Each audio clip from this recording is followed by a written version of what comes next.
Bonjour ou bonsoir, selon l'heure à laquelle vous nous regardez. Je suis votre chroniqueur audio et animateur de podcast à l'ODJ Média. Aujourd'hui, je vous propose la lecture fidèle d'une chronique d'Adnan Debbar, intitulée « Pourquoi le système peine à produire le profil dont il a pourtant besoin 3-3 » qu'on écoutera ensemble dans ce podcast.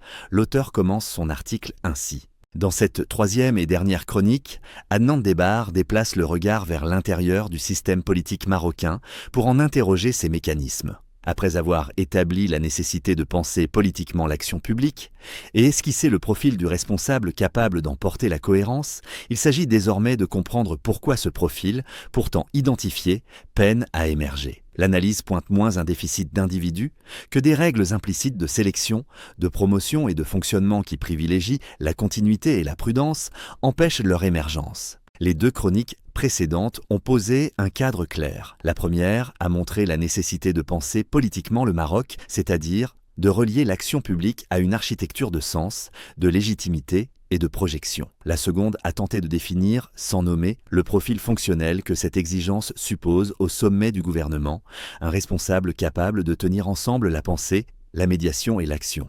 Une question s'impose alors, presque mécaniquement. Si ce diagnostic est partagé, si ce profil est identifiable, pourquoi ne s'impose-t-il jamais comme une évidence dans le jeu politique réel ? Pourquoi semble-t-il toujours hors de portée ? Comme s'il appartenait à un autre registre que celui du possible, la réponse la plus confortable consisterait à invoquer les circonstances, les conjonctures ou la rareté des talents. Mais cette explication est insuffisante. Le problème n'est pas l'absence d'individus compétents ou engagés. Il tient davantage à la logique interne du système, à la manière dont il sélectionne, filtre et promeut ses dirigeants. Tout système politique produit, consciemment ou non, le type de responsable qui lui ressemble. Dans le cas marocain, la trajectoire qui mène aux responsabilités les plus élevées valorise avant tout la fiabilité, la loyauté institutionnelle et la capacité à gérer des équilibres existants. Ces qualités sont légitimes dans un État ancien, soucieux de continuité et de stabilité, mais elles ont un effet collatéral rarement interrogé.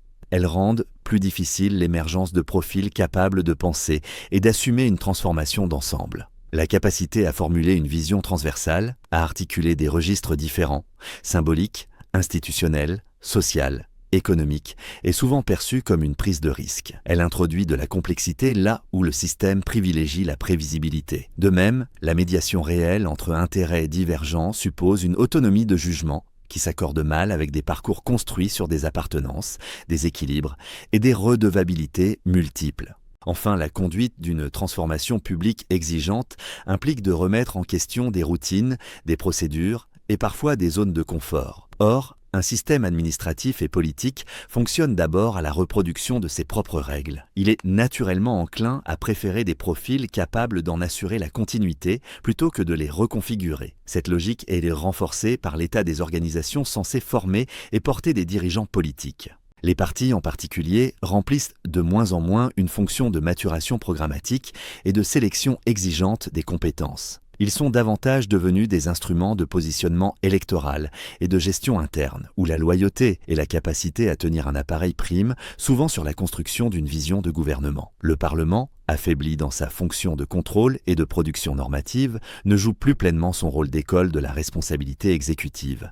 Quant aux syndicats et à la société civile organisée, leur fragmentation et leur spécialisation sectorielle limitent leur capacité à faire émerger des propositions globales de gouvernance.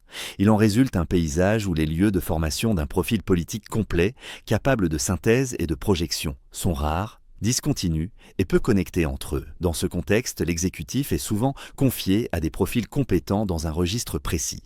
Techniques, partisans ou relationnels, mais rarement dans l'ensemble. La mission qui leur est assignée est alors paradoxale.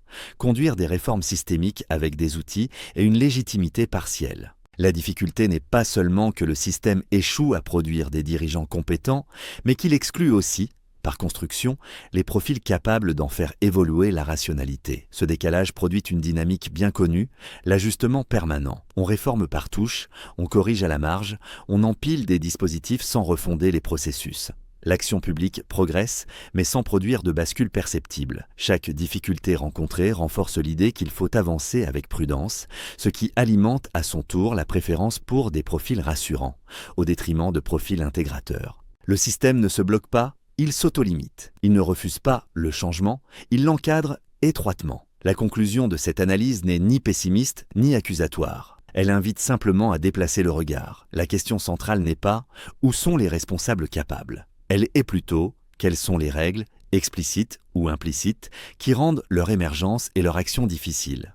Tant que ces règles de sélection, de responsabilisation et de reddition des comptes ne sont pas interrogées collectivement, les appels à la modernisation resteront partiels. Ils produiront des avancées réelles, mais limitées et souvent réversibles. Moderniser le système marocain ne passe donc pas seulement par de nouvelles politiques publiques ou de nouveaux visages. Cela suppose un débat plus exigeant, mais aussi plus serein, sur les conditions institutionnelles de l'action politique elle-même.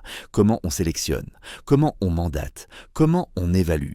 C'est à ce prix que le profil aujourd'hui perçu comme exceptionnel pourra devenir demain simplement possible. Cette troisième chronique ne ferme pas le triptyque. Elle en révèle la tension centrale. Penser politiquement le Maroc, définir les profils nécessaires, puis accepter de regarder lucidement les limites internes du système, ce chemin n'est ni confortable ni spectaculaire. Mais il est sans doute le seul compatible avec une modernité qui ne soit ni importée, ni proclamée, mais patiemment construite.